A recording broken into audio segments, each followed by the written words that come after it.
Financial capacity પણ ફેમિલીની આટલી નહોતી. એ વખતે ફાધરે થોડી જમીન પણ વેચી હતી. એ જ વખતે પછી મેં નિર્ણય લીધો કે હવે આપણે યુપીએસસી કરવાની છે. જોબથી રિઝાઇન કર્યું અને પ્રિપરેશન માટે હું દિલ્હી ગયો હતો અને બાય ગોડ્સ ગ્રેસ ફર્સ્ટ અટેમ્પ્ટમાં મારું થઈ ગયું ગુજરાત કાઢવાનું. જન્મભૂમિ મહારાષ્ટ્ર, કર્મભૂમિ મહેસાણા, સંઘર્ષથી સિલેક્ટેડ સુધીની સફર પર નિખાલસ સંવાદ. સ્ટુડિયો વ્હીલમાં આજે અમારા મહેમાન બન્યા છે મહેસાણા મ્યુનિસિપલ કોર્પોરેશનના કમિશનર સાહેબ રવિન્દ્રજી Khatale. It is my good fortune કે હું મહેસાણા મ્યુનિસિપલ કોર્પોરેશનનો પહેલો કમિશનર બન્યો છે. કોર્પોરેશન બન્યા પછી ટીપીની અપેક્ષાઓ વધારે હોય છે. સુવ્યવસ્થિત ડેવલપમેન્ટ થાય, આડેધડ વિકાસ નહીં થાય, એના માટે અમારું ડેવલપમેન્ટ પ્લાન ઉપર કામ ચાલુ છે. મહેસાણાના વિકાસની છે જેમના સિરે જવાબદારી. તેમણે જણાવી નવા બાયપાસ અને રિવરફ્રન્ટના રોડમેપની તૈયારી. મહેસાણામાં આપે જોયું હશે કે આપણી પાસે ઓલરેડી એક બાયપાસ રોડ છે. તો બીજો બાયપાસ રોડ અમે પૂર્વ દિશામાં પ્લાન કરી રહ્યા છે. તો એવી કોઈ જગ્યા પસંદ કરવામાં આવે કે જેથી કરીને લોકો સરળતાથી પહોંચી શકે, ત્યાં પાર્કિંગની વ્યવસ્થા પણ મળી રહે અને સાથે એમને ધક્કા પણ ન ખાવા પડે અને કામ નીકળી જાય. તો સૌથી પહેલાં તો કોર્પોરેશન બન્યા પછી અમે એક કામ એવું કર્યું કે અમારું પોતાનું વેબસાઇટ ડેવલપ કરી, પોતાનું એપ્લિકેશન જે એન્ડ્રોઈડમાં પણ છે અને આઈફોનમાં પણ છે. ટાઉન હોલ બુક કરવાનું હોય, આ બધી જ સુવિધાઓ આપણે ઓનલાઈન પ્રોવાઈડ કરી છે અને એના થકી લોકોનો રિસ્પોન્સ પણ સારો છે. અમદાવાદની અંદર એક બહુ સરસ રિવરફ્રન્ટ બનાવવામાં આવે છે. મહેસાણા પાસે પણ નદી છે પણ ગંદી બહુ છે. એના માટે પણ અમારી અત્યારે પ્રોસેસ ચાલી છે. ટૂંક સમયમાં એનો ડીપીઆર તૈયાર થઈને આપણે સરકારમાં મોકલી દેવાના છે. એટલે મહેસાણાવાસીઓ રિવરફ્રન્ટ ઉપર ફરશે ખરા. એઝ અ કમિશનર મહેસાણાના લોકોને તમારે અવેરનેસ માટે શું કહેવું છે? કોઈ પણ શહેરનો વિકાસ ત્યારે જ થાય જ્યારે એમાં લોક સહભાગ પણ સારો હોય. ગુજરાત ફર્સ્ટનો નવો અભિગમ અને આ અભિગમ સાથે studio on wheel. Studio on વ્હીલમાં આજે અમારા મહેમાન બન્યા છે મહેસાણા મ્યુનિસિપલ કોર્પોરેશનના કમિશનર સાહેબ રવિન્દ્રજી ખતાલે. સીધો સંવાદ તેમની સાથે કરવો છે અને પહેલી વાત તો એ છે કે કોર્પોરેશન બન્યા પછી પહેલા કમિશનર તેઓને જવાબદારી અહીંયા મહેસાણામાં આપવામાં આવી છે. સર, ખૂબ ખૂબ સ્વાગત છે સ્ટુડિયો ઓન વ્હીલની અંદર. પહેલો પ્રશ્ન એ કર્યો છે, આ કોન્સેપ્ટ વિશે. અમારો કોન્સેપ્ટ એવો છે કે 34 જિલ્લામાં ફરવું, લોકોની સમસ્યાઓ, વ્યક્તિ વિશેષ એમના ઇન્ટરવ્યૂ કરવા અને એનો એક ગ્રાફ તૈયાર કરી અને ગવર્મેન્ટને આપવો છે. કોન્સેપ્ટ આપને કેવો લાગી રહ્યો છે? આ ગુજરાત ફર્સ્ટનો જે અભિગમ છે બહુ સારો છે. દરેક જિલ્લામાં ગુજરાત ફર્સ્ટની ટીમ જવાની છે. એ વિસ્તારની સમસ્યાઓ તેમજ એ વિસ્તારમાં જે સરકારી અધિકારીઓ છે તેમજ પ્રાઇવેટ સેક્ટરમાં જે અલગ અલગ ફિલ્ડમાં આગેવાનો છે એમની સાથે ચર્ચા કરવાની છે. તો ભવિષ્યના ગુજરાત માટે શું શું કરવાની જરૂરિયાત છે, આ માટે આ બહુ સારો અભિગમ છે. સર, હવે પ્રશ્ન એ છે કે આઈએએસ બનવાનો વિચાર કેમ? સર્વિસમાં આવવું હતું, શું થોટ સાથે આપ આવ્યા છો કે એઝ અ આઈએએસ મારે આ કામ કરવા છે, સોશિયલ સર્વિસ કરવી છે? મેં શરૂઆત તો મારી કારકિર્દીની કરી એઝ અ મિકેનિકલ એન્જિનિયર. મેં મિકેનિકલ એન્જિનિયરિંગ કરી હતી. પછી 3.5 વર્ષ સુધી મેં પ્રાઇવેટ સેક્ટરમાં એક જોન ડીયર ટ્રેક્ટર કરીને કંપની છે એમાં જોબ કર્યો. અને એ વખતે મારો ડ્રીમ હતો કે મારે જીઆરઈ અને ટોફેલ આપીને પછી યુએસમાં જવાનું છે એમએસ માટે. બટ જેમ જેમ પ્રાઇવેટમાં કામ કરતો ગયો પછી એવું લાગ્યું કે આપણે જે ચેન્જ લાવીએ છીએ એ થોડા જે શેર હોલ્ડર છે એમની લાઈફમાં જ ચેન્જ લાવીએ છીએ. અને જ્યારે આપણે આજુબાજુમાં જોતા હતા કે જે આપણી સમસ્યાઓ છે, અધિકારીઓ કઈ રીતે કામ કરે છે, તો પછી એક થયું કે આપણે બહાર જઈને કામ કરીએ એના કરતાં આપણે સરકારમાં આવીને જ કેમ કામ ન કરીએ. એ આશયથી મેં શરૂઆત કરી અને હવે મને લાગે છે કે આપણે જે તે વખતે ખાલી શેર હોલ્ડર માટે કામ કરતા હતા, હવે આપણે સાચા અર્થમાં સમાજના જે સ્ટેક હોલ્ડર્સ છે બધા જ માટે કામ કરીએ છીએ. એ આશયથી મેં આઈએએસ કરવાનું નક્કી કર્યું. જોબથી રિઝાઇન કર્યું અને પ્રિપરેશન માટે હું દિલ્હી ગયો હતો. ઓકે. અને બાય ગોડ્સ ગ્રેસ ફર્સ્ટ અટેમ્પ્ટમાં મારું થઈ ગયું. તો એટલે ગુજરાત કાઢર. ફેમિલીનો સપોર્ટ આ આખી પ્રોસેસમાં બહુ સારો રહ્યો છે. હું એક ફાર્મર ફેમિલીથી બિલોંગ કરું છું. તો જ્યારે પ્રાઇવેટમાં જોબ કરતો હતો એ પણ મારા માટે મોટી વસ્તુ હતી કે પુણેમાં જઈને એક સારી કંપનીમાં કામ હતું. તો શરૂઆતમાં મેં જ્યારે ડિસિઝન લીધો કે જોબ છોડવાનો છે ત્યારે થોડું હતું કે આટલી સેટલ જોબ છોડીને આપણે કેમ ફરીથી રિસ્ક લેવાની, કારણ કે યુપીએસસીમાં આટલા લાખો લોકો તૈયારી કરતા હોય છે અને એમાંથી અમુક જ લોકોને બેસિકલી 0.01% લોકોને એમાં ચાન્સ મળે છે. પણ છતાંય પેરેન્ટ્સ ગામથી હતા એટલે એમને જોયેલું હતું કે ખરેખર સરકારી અધિકારીઓ શું શું સમાજમાં ચેન્જ લાવી શકે. તો એ વખતે ફેમિલીનો સપોર્ટ સારો રહ્યો એટલે અહીંયા સુધી પહોંચી શક્યું છું. સર, એક ખેડૂત પુત્ર એ પછી એક ખાનગી કંપનીમાં, એ પણ ટ્રેક્ટરની, તો ત્યાં તો ફાધરનો સપોર્ટ મળ્યો હશે કે ખેડૂતના પુત્ર છો અને એ જ પેરેલલ સિસ્ટમમાં ચાલો છો. સંઘર્ષ આઈએએસ બનવા માટે કેટલો કરવો પડ્યો હતો આપને? સંઘર્ષ એટલે હું નાસિક ડિસ્ટ્રિક્ટના એક નાનું ગામ છે સિન્નર તાલુકાની અંદર, આપણે શિરડી તરફ જઈએ છીએ ત્યાં. તો ગામડામાં શરૂઆતમાં એવું હતું કે હું પહેલો એન્જિનિયર હતો કે જેને પુણેની જે પ્રતિષ્ઠિત કોલેજ છે Vishwakarma institute of technology VIT, એમાં એડમિશન મળ્યું હતું. તો એ પણ મારા માટે મોટી અચીવમેન્ટ હતી. તો સંઘર્ષ એવો તો સંઘર્ષ નહીં કહી શકાય, પણ આપણે ચેલેન્જીસ કહી શકાય કે એજ્યુકેશન માટે ગામડામાં તો બહુ આટલી બધી ફેસિલિટી નહીં હોય. તો હું પ્રાઇમરી એજ્યુકેશન પછી સેકન્ડરી એજ્યુકેશન માટે અમારી ગામની જ બાજુમાં બીજું ગામ હતું, એ સ્કૂલમાં અમે સાયકલથી જતા. પછી ત્યાંથી 11th 12th માટે હું નાસિકમાં હોસ્ટેલમાં રોકાયો હતો. અને પછી જ્યારે જોબ લાગી અને નક્કી થયું કે હવે આપણને આગળ વધવાનું છે, તો ફાઇનાન્શિયલ કેપેસિટી પણ ફેમિલીની આટલી નહોતી. તો મેં મારી એન્જિનિયરિંગ જે કમ્પ્લીટ કરી છે એજ્યુકેશન લોન લઈને કરી હતી. અને જ્યારે 3-3.5 વર્ષ સુધી કામ કર્યું તો એજ્યુકેશન લોન લગભગ પૂરી થવામાં આવી હતી. એ જ વખતે પછી મેં નિર્ણય લીધો કે હવે આપણે UPSC કરવાની છે, તો જોબ છોડવાનું છે. તો એ વખતે થોડું આપણે કહી શકાય કે ફેમિલી માટે ચેલેન્જિંગ સિચ્યુએશન હતી. એ વખતે ફાધરે થોડી જમીન પણ વેચી હતી અને મધર પણ એમના જે ઘરેણાં છે એ બેંકમાં રાખ્યા હતા. તો એ 1-1.5 વર્ષનું પીરિયડ હતો કે જેમાં થોડું ફેમિલીને સંઘર્ષ કરવું પડ્યું મારા કારણે, પરંતુ મને લાગે છે કે ઇટ વોઝ વર્થ. અને ફેમિલીને મારા ઉપર વિશ્વાસ હતો કે તમે આ જે વસ્તુ કરવા માંગો છો કરી શકો. તો મને પરંતુ એક સારો પીરિયડ હતો કે દિલ્હીમાં જઈને નવેસરથી આખી શરૂઆત કરવી, કારણ કે હું મિકેનિકલ એન્જિનિયર હતો, બધું એજ્યુકેશન ટેકનિકલ થયેલું. પણ તમારે UPSC જેવી એક્ઝામ આપવાની હોય તો હિસ્ટ્રી છે, જિયોગ્રાફી છે, પોલિટી છે, ઇકોનોમી છે, આ બધી વસ્તુ સાંભળવાની છે. પણ એની પણ એક અલગ મજા છે કે તમે 10 કલાક 11 કલાક સુધી લાઇબ્રેરીમાં બેસો, એક બુક રીડ કરો અને એમાંથી ડિટેલમાં જઈને પછી ઇન્ટરવ્યૂમાં તમને અલગ અલગ ટાઈપના પ્રશ્નો પૂછે તો એને પણ ફેસ કરવાનું. તો આખી પ્રોસેસ જે છે એ ચેલેન્જિંગ તો હોય છે, પણ સાથે સાથે બહુ ફૂલફિલિંગ હોય છે અને આપણને એક એનલાઇટન સિટીઝન બનાવી દે છે કે આપણને આપણું કોન્સ્ટિટ્યુશન શું છે, કાયદાઓ શું છે, આપણો ઇતિહાસ શું છે, ભૂગોળ શું છે, એની બધી માહિતી મળે છે. અને એના થકી તમે જ્યારે ફિલ્ડમાં આવો તો સારું કામ કરી શકો એવી મને લાગે છે. તો આખી પ્રોસેસ મેં એન્જોય કરી છે. એન્જોય તો કરી સર. સંઘર્ષ મમ્મી પપ્પાએ કર્યો. IAS બનીને જ્યારે પહેલી વખત ઘરે ગયા તો એ વિશ્વાસ જે આપના ઉપર રાખ્યો હતો માતા પિતાને, આપને જોયા પછી એમનો ભાવ કેવો હતો સર? એમનો ભાવ તો બહુ અદ્ભુત હતો, એમનો પણ આખા ગામનો. કારણ કે મને યાદ છે એટલે ગામમાં આપ પહેલા મતલબ IAS ક્રેક કરવાવાળા? યસ. ઓકે. તો જ્યારે હું દિલ્હીથી ફ્લાઇટ લઈને ઘરે ગયો તો એ મારી લાઈફની એ પહેલી ફ્લાઇટ હતી. મેં દિલ્હીથી ફ્લાઇટ લઈને હું નાસિક આવ્યો ત્યારે બધા ગામડાથી લોકો ત્યાં એરપોર્ટ પર લેવા આવ્યા હતા અને ત્યાંથી જે એમને આખું એક રેલી જેવું જ થયું હતું. બરાબર, મારા માટે પણ એક બહુ મોટી વસ્તુ હતી અને પેરેન્ટ્સને પણ બહુ આનંદ હતો, એમના આનંદાશ્રુ આવતા હતા. આખા ગામમાં મારો સત્કાર કર્યો. અને તો આવા જ્યારે આપણી લાઈફમાં મોમેન્ટ આવે ત્યારે આપણને સારું જ લાગે છે. પણ એટ ધ સેમ ટાઈમ માઇન્ડમાં એ પણ હતું કે જે પરિસ્થિતિથી આપણે આવ્યા છે, જે સિચ્યુએશનથી, આવી જ પરિસ્થિતિમાં જે બીજા વિદ્યાર્થીઓ છે એમને પણ આપણે ગાઈડ કરવું જોઈએ. તો એ ડાયરેક્શનમાં પણ મેં જે તે વખતે કામ કર્યું હતું. મને આનંદ છે કે હજી આજુબાજુના તાલુકાઓના પણ ઘણા બધા વિદ્યાર્થીઓ અલગ અલગ એક્ઝામમાં આગળ વધે છે અને પોતાની લાઈફ, ફેમિલીની લાઈફ તેમજ દેશની સેવા પણ કરે છે. હવે કમિશનર બન્યા છો સાહેબ, મહાનગરપાલિકા પણ પ્રથમ વખત ડિક્લેર થઈ અને એના પહેલાં કમિશનર આપ છો. લોકોની બહુ અપેક્ષા હોય છે મહાનગરપાલિકા બન્યા પછી સરળતાથી કામ થાય, ખાસ કરીને એ સિટીની અંદર કેવા ડેવલપમેન્ટની સંકલ્પ સાથે આપ અહીંયા આવ્યા છો અને લોકોને સગવડ પૂરી કરે એ માટે મહેસાણા મ્યુનિસિપલ કમિશનર તરીકે શું નેમ છે? રાજ્ય સરકારે 2025 જે આપણું વર્ષ હતું એને અર્બન ડેવલપમેન્ટ યર જાહેર કર્યું અને નવી મહાનગરપાલિકા બનાવી. એમાંથી it is my good fortune કે હું મહેસાણા મ્યુનિસિપલ કોર્પોરેશનનો પહેલો કમિશનર બન્યો છે.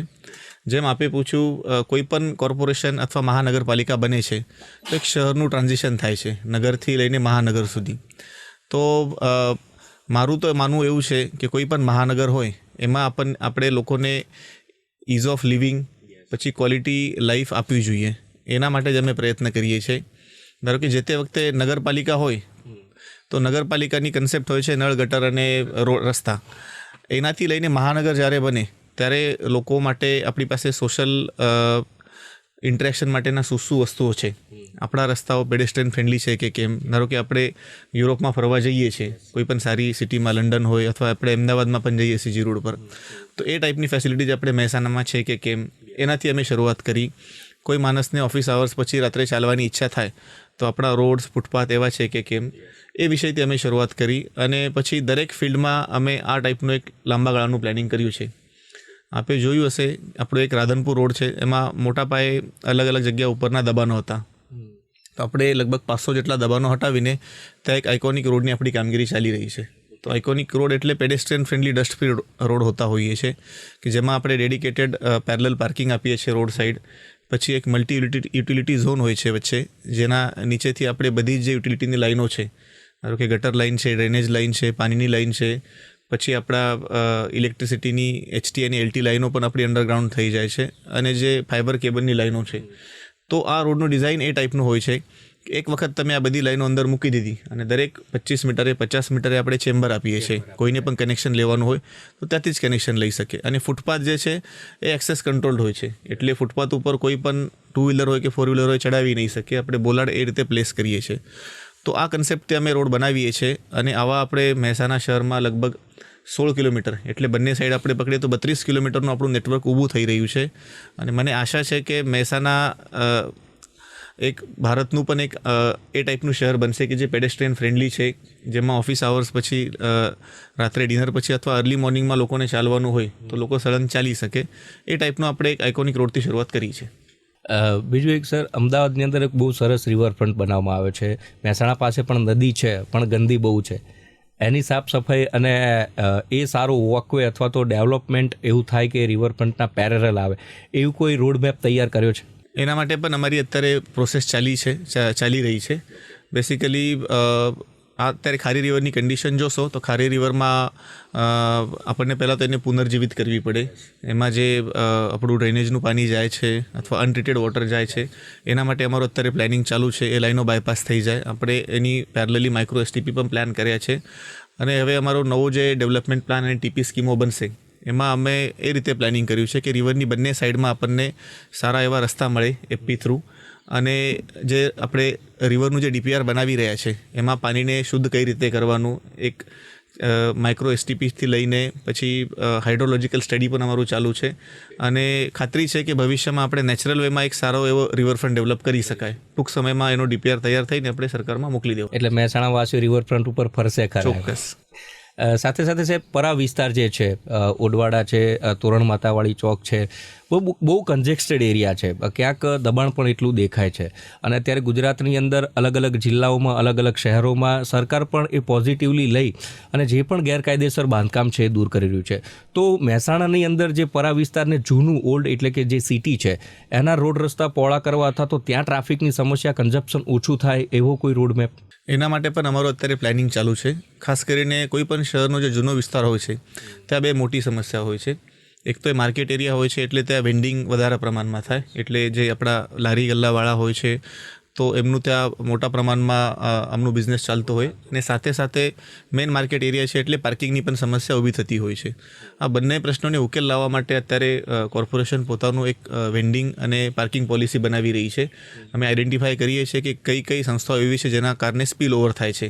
આપણા શહેરમાં જેટલી અંડરગ્રાઉન્ડ પાર્કિંગ છે બધી ખુલ્લી છે કે નથી, તો એની ઉપર અમારો એક સ્ટડી ચાલે છે. અને આપણે અલગ અલગ સ્ટ્રેટેજીથી લઈને, ધારો કે પબ્લિક પ્રાઇવેટ પાર્ટનરશિપથી થકી જે અત્યારે ખુલ્લા પ્લોટ છે, કોર્પોરેશનના પોતાના પ્લોટ છે, અથવા TPમાં આપણને જે પ્લોટ મળશે એના થકી, અથવા જ્યાં રોડ આપણી પાસે વિડ્થ સારી છે ત્યાં પેરેલલ પાર્કિંગ આપી શકાય કે કેમ. અને તેમજ વેન્ડિંગ જે અત્યારે અનઓર્ગેનાઇઝડ વેમાં થાય છે, તો જ્યારે આપણી પોલિસી બનશે ત્યારે આપણે નક્કી એક વેન્ડિંગ ઝોન ડિસાઇડ કરશું કે આ વિસ્તારમાં વેન્ડિંગ, તમારી એક્ટિવિટી આ જ વિસ્તારમાં કરવાની છે. તો ઓફ સ્ટ્રીટ અને ઓન સ્ટ્રીટ વેન્ડિંગનું આપણે એક પ્રોપર પ્લાનિંગ કરી રહ્યા છે. મને આશા છે કે આવનારા 1-2 મહિનામાં એમાં સારું એવું સોલ્યુશન આપણે લાવી શકાય. સર, નવી TP અથવા તો એને લઈને ડેવલપમેન્ટ, કારણ કે કોર્પોરેશન બન્યા પછી TPની અપેક્ષાઓ વધારે હોય છે. એસ્ટેટ વિભાગ કઈ રીતે કામ કરશે એનો કોઈ રોડમેપ તૈયાર કરવામાં આવ્યો? એસ્ટેટ વિભાગના 2-4 કામો હોય છે કે કોર્પોરેશનની જે એસ્ટેટ છે એને બેસિકલી એનું રખરખાવ કરવાનું, સાથે સાથે એનાથી આપણને આવક ઊભી થાય એ રીતે પણ એસ્ટેટ વિભાગનું કામ હોય છે. તો સૌથી પહેલાં તો આપણે શહેરમાં જે અલગ અલગ હોર્ડિંગ છે, હોર્ડિંગ ઘણી બધી હોર્ડિંગ નગરપાલિકા વખતની છે, તો એમાં સ્ટ્રક્ચરલ સ્ટેબિલિટી છે કે નહીં આ ઇસ્યુ છે. તો અમે તો એક આઉટડોર એડવર્ટિઝમેન્ટ પોલિસી બનાવી છે. એના થકી દરેક જેની પ્રાઇવેટ હોર્ડિંગ લગાવવાની હોય તો પણ એક સ્ટ્રક્ચરલ સ્ટેબિલિટીનું સર્ટિફિકેટ લેવું પડશે. સાથે સાથે અમે અત્યારે એક નવું ટેન્ડર કર્યું છે, જેના થકી આપણી પાસે સારા એવા સ્ટ્રક્ચર ઊભા થશે, યુનિપોલનું સ્ટ્રક્ચર આવશે. તો આખા મહેસાણાની આપણે હોર્ડિંગ્સ જેમ અમદાવાદ અને ગાંધીનગરમાં યુનિપોલનું સ્ટ્રક્ચર છે એ ટાઈપની થશે. એનાથી એસ્થેટિકલી પણ લુક સારો આવશે અને કોર્પોરેશનને સારી એવી આવક ઊભી થાય. બીજું પ્રશ્ન આપણે પૂછ્યું આપનો હતો રિગાર્ડિંગ ડીપી અને ટીપી. હવે નવું શહેર બન્યું છે. અગાઉ અમારો વિસ્તાર હતો 29 સ્ક્વેર કિલોમીટર, એ વધીને હવે થયો છે 120 સ્ક્વેર કિલોમીટર લગભગ, અને નવા 25 જેટલા ગામડાઓ એડ થયા છે. તો આ બધા ગામડાઓનું એક સુવ્યવસ્થિત ડેવલપમેન્ટ થાય, આડેધડ વિકાસ નહીં થાય, એના માટે અમારું ડેવલપમેન્ટ પ્લાન ઉપર કામ ચાલુ છે. અને આ ડેવલપમેન્ટ પ્લાનમાં અમે 2-3 વસ્તુ આવરી લઈ રહ્યા છે કે આપણે મહેસાણામાં આપણે જોયું હશે કે આપણી પાસે ઓલરેડી એક બાયપાસ રોડ છે. રાઈટ. તો બીજો બાયપાસ રોડ અમે પૂર્વ દિશામાં પ્લાન કરી રહ્યા છે, અને એ આપણે મુખ્યમંત્રી ગ્રીન રિંગ રોડ યોજના અંતર્ગત એનું આપણે પ્લાનિંગ કરી રહ્યા છે. તો આના માટે જે જમીન આપણને મળશે એ ડેવલપમેન્ટ પ્લાન થકી જ આપણને મળવાની છે. ડેવલપમેન્ટ પ્લાન અને પેરેલલ જે આપણે ટીપી સ્કીમો મૂકશું એના થકી, તો આપણે એક્વિઝિશન નહીં કરવું પડે, એટલી આપણી પૈસાની બચત થાય. તો આ એક રિંગ રોડ બની જાય તો એની બંને સાઈડમાં આપણે સરસ એવું મલ્ટી ડેવલપમેન્ટ ઝોનનું પ્લાનિંગ કરી રહ્યા છે, અને સાથે સાથે ટીપી સ્કીમો ઉપર પણ આપણી કામગીરી ચાલી રહી છે. સર, સામાન્ય લોકો માટે જોઈએ તો એમને કાગળિયા લઈને ફરવું બહુ પડતું હોય છે. તો અત્યારે તો જૂની ઓફિસ નગરપાલિકાની છે, ત્યાં કોર્પોરેશન ચાલી રહ્યું છે. નવી ઓફિસ ડેવલપ થાય, ડીવાયએમસી પણ જો નિમણૂક થાય તો એને પેરેલલ સિસ્ટમ કામ કરે કે લોકોને મુખ્યત્વે કેવું હોય છે કે ટેક્સ બિલ ભરવું, પછી એમના પાણીની બિલ ભરવું, અત્યારે કોઈ પણ કામ હોય તો એ રિગાર્ડિંગ એમને ધક્કા બહુ ખાવા પડતા હોય. તો નવી જે ઓફિસ બનશે, કારણ કે અત્યારે જે છે કન્જેસ્ટેડ એરિયામાં છે, ત્યાં પણ પાર્કિંગની સમસ્યા ઊભી થાય એવું છે, કારણ કે આગળ જ ચોક છે, ત્યાં આગળ જ વેન્ડર્સ બધા ઊભા રહેતા હોય છે. તો એવી કોઈ જગ્યા પસંદ કરવામાં આવે કે જેથી કરીને લોકો સરળતાથી પહોંચી શકે, ત્યાં પાર્કિંગની વ્યવસ્થા પણ મળી રહે અને સાથે એમને ધક્કા પણ ન ખાવા પડે અને કામ નીકળી જાય. આપની વાત સાચી છે.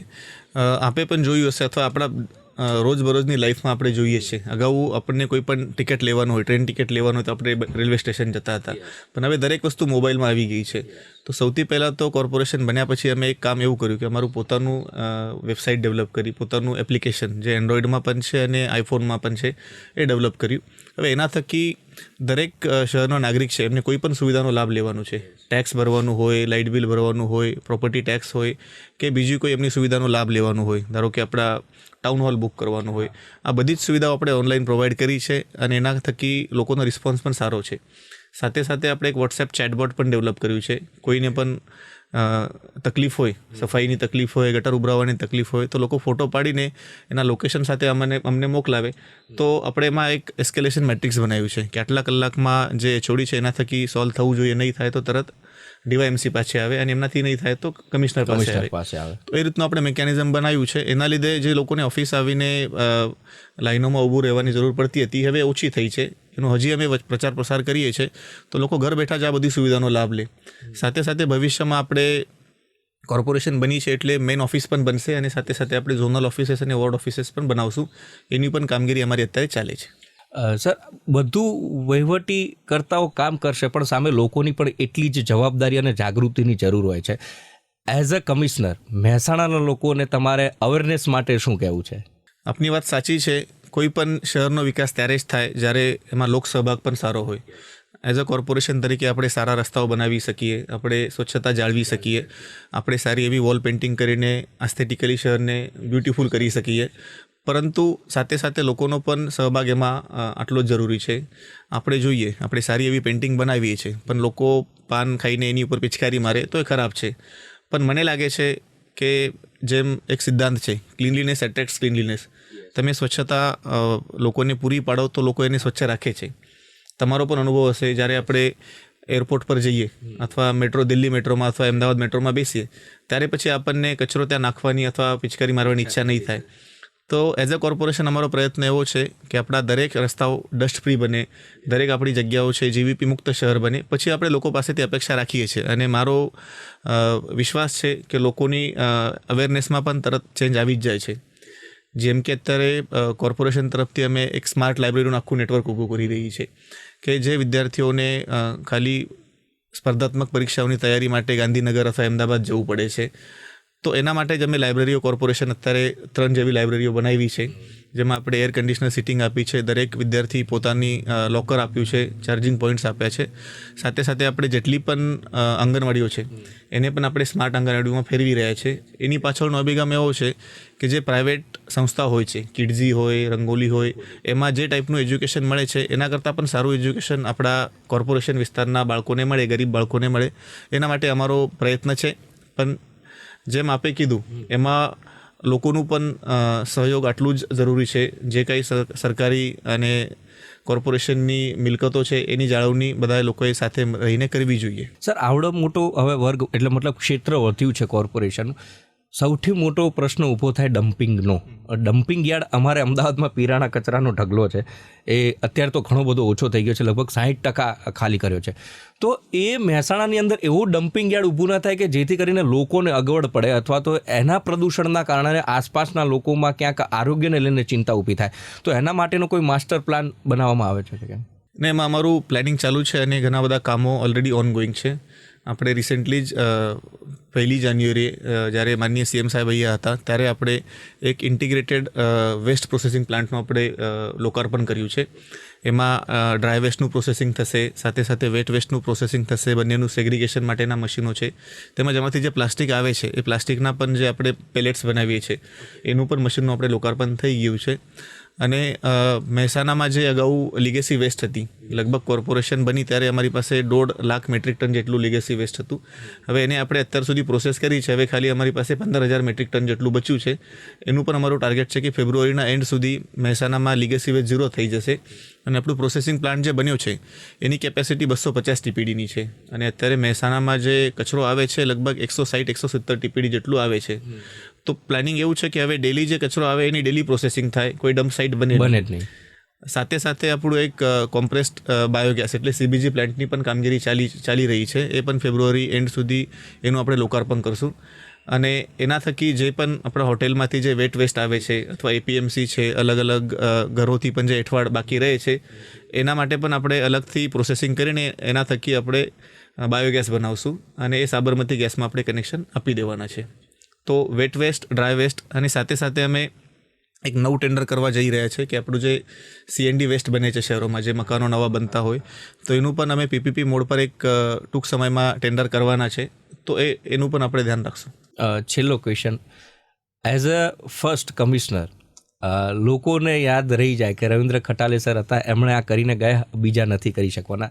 તો એ કયા સંકલ્પો છે કે મહેસાણાને એવું બનાવીને જવું છે કે ગયા પછી લોકો યાદ કરે એવી કોઈ અપેક્ષા નથી, પરંતુ ખાલી એ છે કે જે આપણું જોબ છે એમાંથી રિયલ જોબ સેટિસ્ફેક્શન આપણને મળવી જોઈએ. એના માટે જે આપણે શરૂઆતથી વાત કરી, આવા 5-6 કામો અમે ધ્યાનમાં રાખેલા છે કે આપણું મહેસાણા એક pedestrian friendly, dust free, iconic city બને, જેમાં લોકો રાત્રે ચાલી શકે, ફેમિલી સાથે બેસી શકે અને સાંજનો આનંદ માણી શકે. અમે રિસેન્ટલી એક પ્લેસ મેકિંગ નું ઇનોગ્રેશન કર્યું હતું માનનીય મુખ્યમંત્રી સાહેબના હસ્તે. તો ત્યાં આપ સાંજે જઈને જોશો તો લોકો ફેમિલી સાથે આવે છે ડિનર પછી અને ત્યાં બેસીને સરસ મ્યુઝિક સાંભળે છે. દર શનિવારે રવિવારે ત્યાં આપણે કલ્ચરલ પ્રોગ્રામ કરીએ છીએ જેમાં લોકલ આર્ટિસ્ટ પરફોર્મ કરે છે. એ પણ બહુ એક સેટિસ્ફાઈંગ કામ થયું છે. અમે અભિગમ એવો છે કે મહેસાણામાં જેટલી 102-103 જેટલી આંગણવાડીઓ છે નવા ગામડાઓને મળીને, એ બધી સ્માર્ટ બની જાય. મહેસાણા એક રીડિંગ માટેનું હબ બને, કારણ કે અહીંયા ગાયકવાડનું રાજ હતું તો લોકો ઓલરેડી શિક્ષિત છે અને આખા દેશમાં કામ કરે છે. તો અહીંયાના વિદ્યાર્થીઓ માટે સારી લાઇબ્રેરી નેટવર્ક ઊભું થાય, એનું કામ અમારે ચાલુ છે. પછી મહેસાણાના ગાર્ડન સારા બને, જેમ અમદાવાદમાં પરિમલ ગાર્ડન અને આવા સારા ગાર્ડન છે એ રીતે અમારું અત્યારે 4 ગાર્ડન ઉપર કામ ચાલુ છે. મહાત્મા ગાંધી ગાર્ડન, અરવિંદ બાગ ગાર્ડન ને બીજા 2 ગાર્ડન ઉપર કામ ચાલુ છે નવા. સાથે સાથે મહેસાણાના તળાવો સારા બને અને જે મને લાગે છે કે લાંબા ગાળા માટેનું મારી જે ઈચ્છાઓ છે, એક ગ્રીન રિંગ રોડ જે આપણને બનાવવાનો છે એ સારો બને, ખારી રિવરફ્રન્ટ ડેવલપ થાય અને સાથે સાથે આપણા ત્યાં મહેસાણા એક ઐતિહાસિક શહેર પણ છે. તો અમે તોરણવાળી માતા ચોકને હેરિટેજ ચોક તરીકે ડેવલપ કરીએ છીએ કે જ્યાં કોઈ પણ આપણે ત્યાં ટુરિસ્ટ અત્યારે મોઢેરા આવે અથવા વડનગર આવે તો મહેસાણામાં સ્ટે કરી શકે એવી આપણી પાસે કોઈ વસ્તુઓ નથી. એક 72 કોઠાની વાવનું અમારું કામ ચાલે છે અને સાથે સાથે આપણું જે રાજમહલ છે એ મને લાગે છે નોર્થ ગુજરાતનું સૌથી મોટું મહલ હોય અને આટલું હેરિટેજ બિલ્ડિંગ આપણી પાસે અને બહુ સારી કન્ડિશનમાં છે. તો એને આપણે હેરિટેજ હોટેલ તરીકે ડેવલપ કરવાનું અમારું પ્રોસેસ ચાલે છે ટુરિઝમ ડિપાર્ટમેન્ટ સાથે. તો આ 3-4 વસ્તુઓ થઈ જાય તો કોઈ પણ મહેસાણામાં એક રાત માટે રોકાય તો અહીંયાની લોકલ જે ઇકોનોમી છે એને પણ એક બૂસ્ટ મળશે અને જે આપણા ત્યાં મહેમાનો આવે છે અથવા શહેરના નાગરિકો છે એમને પણ હરવા ફરવા માટે આવી જગ્યાઓ મળશે. તો આ અલગ અલગ ફિલ્ડમાં અમે કામ કરી રહ્યા છે અને અપેક્ષા છે કે આવનારા વર્ષોમાં મહેસાણા એક સારું મહાનગર તરીકે ડેવલપ થાય અને અહીંયા રોજગારીની તકો અવેલેબલ થાય, ક્વોલિટી ઓફ લાઈફ લોકોની સારી થાય એ આશયથી અમે કામ કરીએ છીએ. અમે પણ આશા રાખીએ અને સર એના માટે બેસ્ટ ઓફ લક કે એક એવું મહેસાણા ડેવલપ કરીને જાઓ તમે કે લોકોના નજરમાં રહે અને સર્વાંગી વિકાસ મહેસાણાનો થવાનો છે એ બહુ દૂર નથી. તમને રિવરફ્રન્ટ મળશે, સારો વોકવે મળશે, સાથે સાથે અમદાવાદના ટક્કરમાં રહેવા રસ્તાઓ પણ મહેસાણાની અંદર તૈયાર થવાના છે. એ સમય દૂર નથી કે જ્યારે મેહોણાને મહેસાણા તરીકેનું એક પ્લેટફોર્મ મળશે અને ખારી નદીનો પણ જે ગંદકી છે એ દૂર થઈને ત્યાં પણ રિવરફ્રન્ટ છે એ ડેવલપ થશે. નમસ્કાર.